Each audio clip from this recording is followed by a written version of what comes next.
Just as it was entering the brush. That was pro. Wow. That was really cool. I did not think he was going to get that. Nolja's going to be a little disappointed there, but it was something that he didn't deserve anyway. It did not belong to his team. Damn thief. That's okay. He's going to take what he can get. And I mean, Amumu's already a sad mummy, you know, but his jungle got wrecked in the beginning of the game. If he had missed it on the red buff too and died, imagine how sad he would be at that point. Oh, not only does he not have friends, but he also doesn't have shiny circles to follow him around. The timing makes up for that. Yep. So he doesn't need friends. Who needs friends when you have a red buff, right? Yep. Corn Salad coming down here to gank bottom, but there is a ward in that river to see this coming, and they're going to go ahead and get it. But oh, the flash to try and get down something, a Zephyr or a Howling Gale, but can't quite land any sort of disability onto that bottom lane. Yeah, it was a nice attempt by the Wall of Pain, but it just barely missed. Forced Lustboy to use his flash, so not too bad. It'll allow Nocturne to come in just a moment and try that gank once again. Well, Nolja's going to go ahead and pick up his own red buff. Killing off that lizard gives him that red aura that we see on Helios. Oh, nice timing on that Wall of Pain. He didn't quite have vision over Helios, but he did know he was going in that brush and realized that he would most likely be trying to come and grab or shoot out a bandage toss. So really nice prediction there from Corn Salad. Yep. Very nice. Captain Jack staying topped up on health and mana due to Lustboy. And Ari just had to go back now. Vladimir, or Fantasy Star with Vladimir, is doing a really good job of keeping the creep score relatively even. He has been taking a lot of hurt from Ari, but he just went back and grabbed that Hextech Revolver, so he's going to be able to be a lot more sustainable, especially since he is up to level 8 now. So going to be able to stay in lane a lot longer as he continues to level up a little bit more. And Oracle's going on to Mumu. They know that a lot of the wards from Team OP are preventing them from getting those ganks. So as he travels around, realizing that his entire jungle is taken, he can cry a little bit, but he can make it up for it by taking the gold from these wards. Nolja is waiting in the wings. He's waiting outside of distance range, but within ult range. He's waiting for someone to get some kind of... Nope, never mind, he's not waiting at all. I take it all back. I thought he was camping there, so they were going to try and land a Howling Gale or something and go for a kill, but decides not to. Looks like they might want to come over here and... No. Amumu's going bottom now.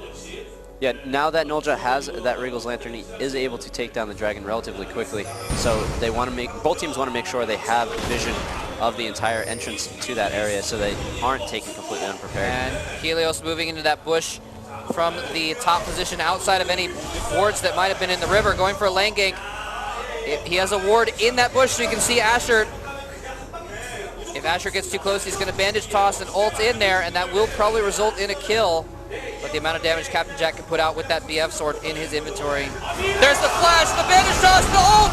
Asher gets blown to pieces in less than a second. An absolute obliteration. Lilac taking some damage up here at top as well. So that is going to put a kill on the board for Fantasy Star. There goes the ult. The ult goes up. He can get any more damage. The ult will finish off Lilac. He does get it. The ult, the pull, the ignite. Oh, the flash away. Lilac and Fantasy Star each survive with a handful of hit points. Oh, Corn Salad, is he going to ult? He does not have it up right now, so he isn't able to get that final kill.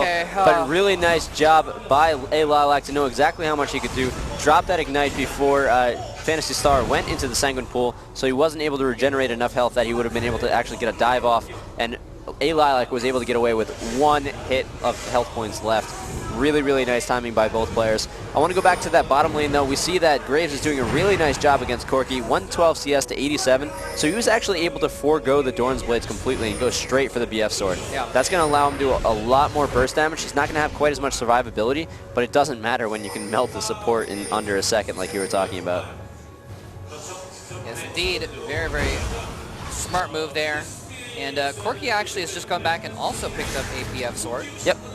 In addition to those Dorans, but that's because Graves hasn't gone back to buy quite recently. He just actually went back and finished a Bloodthirster at 13.5 minutes.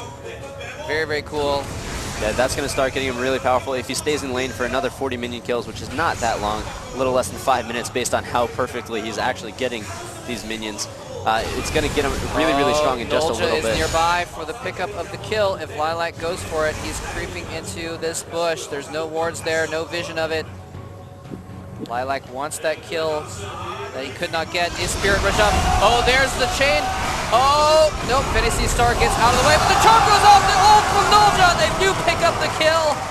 Ari actually gets the last hit on him as well.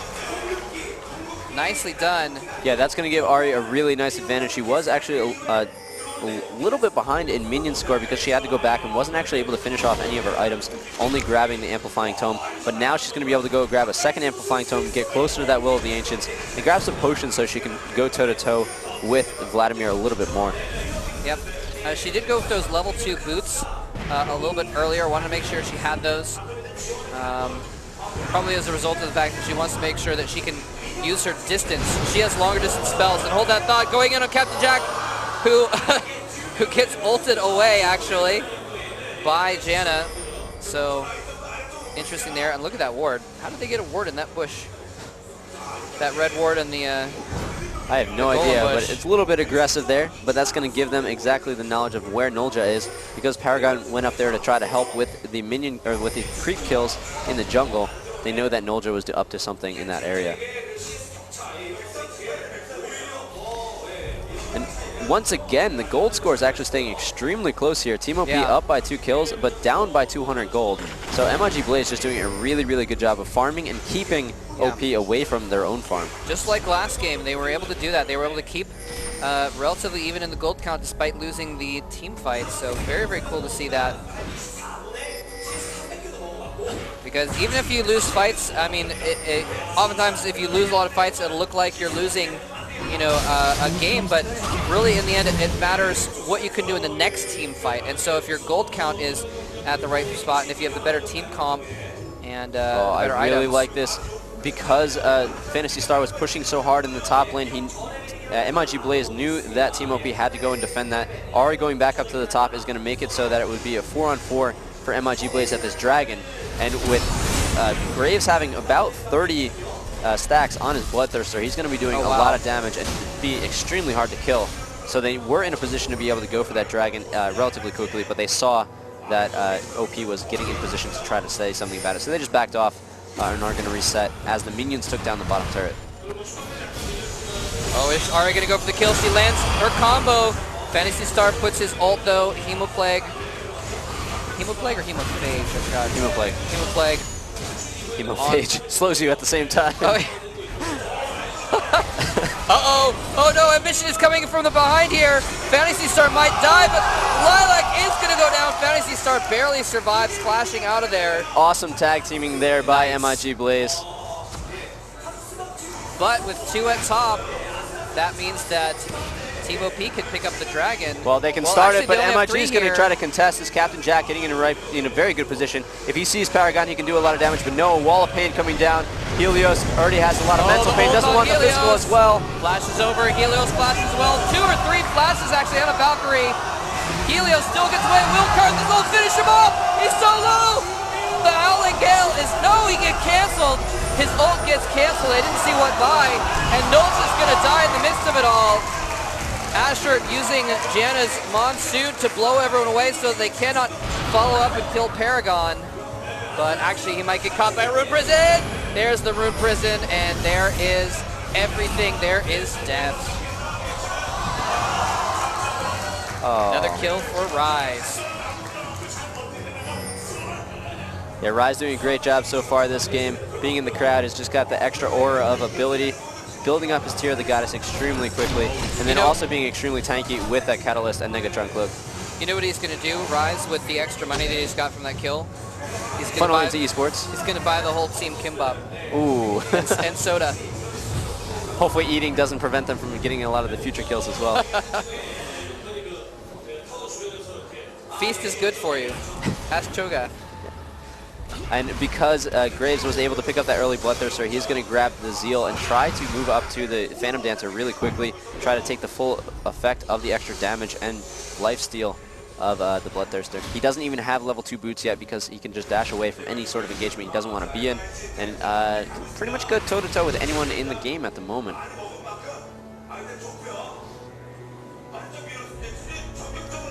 Well, right now it's pretty much even. Both teams have, oh, hold that thought. Never mind, Ambition might go down here. Captain Jack coming in to help, though. Lilac now needs to escape.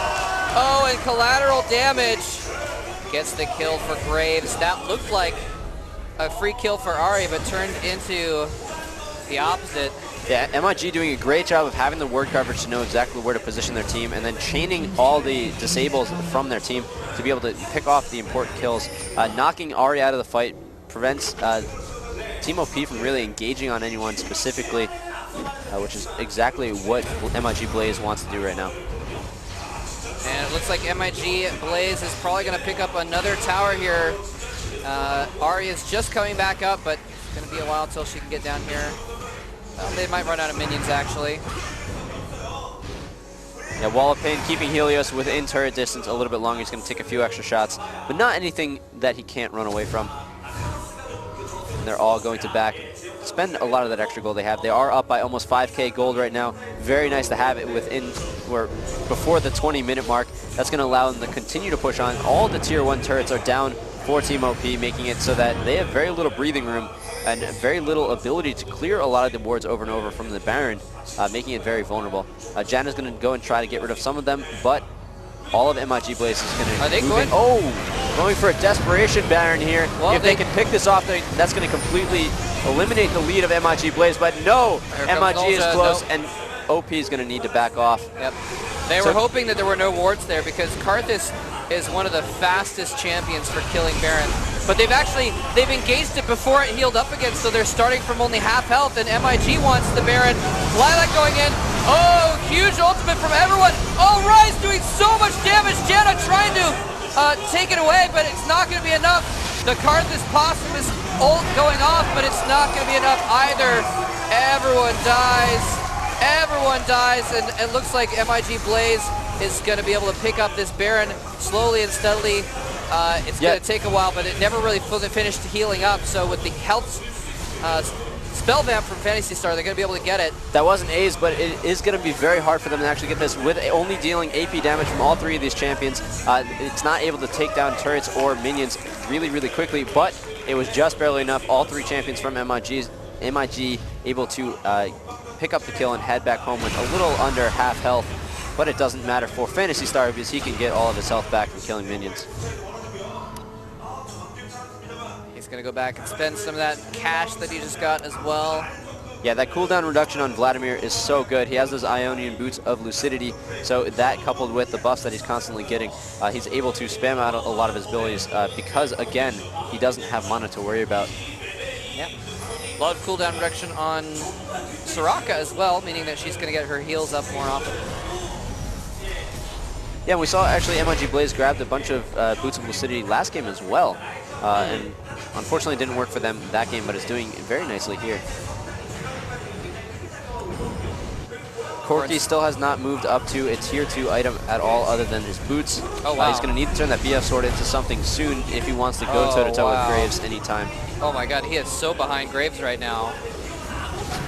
He is so behind Graves. That is, I didn't even notice that. That's pretty bad. The BF sword and the Vamp Scepter compared to a Bloodthirster and a Phantom Dancer. Things not looking too terribly good for Team OP, but they are only about 6,000 or 7,000 gold behind. Not insurmountable if they can get a good play